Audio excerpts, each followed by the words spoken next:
ce que parfois on appelle la pleine conscience. Mais j'aime pas trop ce terme, parce que quand on dit la pleine conscience, c'est un peu prétentieux. Parce que pour moi, la pleine conscience, ça veut dire être pleinement conscient. Être pleinement conscient, ça veut dire, eh bien, je suis Jésus, ou je suis Bouddha, ou je suis Milarepa, ou je suis Shankaracharya, je suis... voilà. Non. Être plus conscient, déjà. Plus souvent conscient. Pas passer à côté de sa vie en permanence.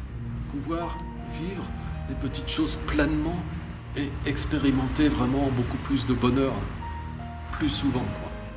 Donc le challenge, c'est ça, c'est d'expérimenter plus de présence dans sa vie, plus de conscience dans sa vie.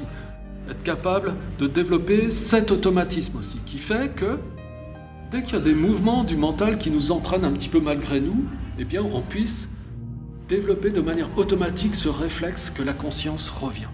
Elle repart, elle revient, elle repart, elle revient, mais que ça puisse se faire de manière automatique. C'est-à-dire qu'il y a des mouvements, mais ça revient tout le temps. Parce qu'on est entraîné. Donc le challenge, c'est ça, c'est pouvoir installer un automatisme. Pour ça, il y a des choses très précises à faire.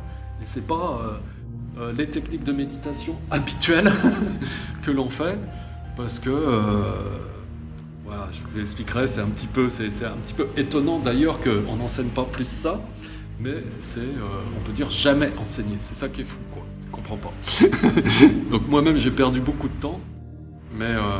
voilà, il y a vraiment moyen de développer un automatisme comme celui-ci. Et là, ça change tout. Dès lors qu'on a cet automatisme qui est installé, ça y est, la vie, elle est nouvelle. Puisque c'est automatique. Il n'y a même pas besoin d'y penser. C'est de la folie. Donc c'est très fort. Okay? Donc le but, c'est ça.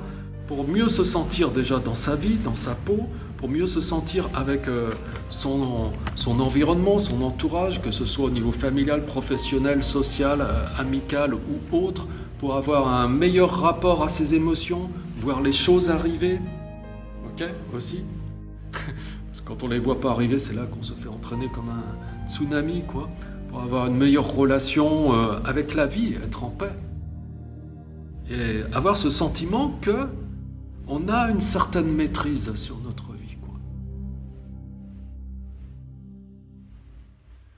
Il y a une métaphore comme ça dans le bouddhisme où on voit c'est un éléphant qui est là et puis qui suit le petit singe qui virevolte dans tous les sens, puis il suit le singe comme ça. Là.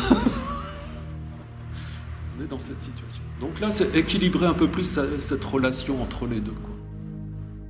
Si tu as aimé cette vidéo, je t'invite à t'abonner à la chaîne YouTube Yoga Lyon, à visiter notre site web et si tu le désires, regarder la dernière vidéo qui a été mise en ligne en cliquant juste sur les vignettes qui apparaissent juste ici.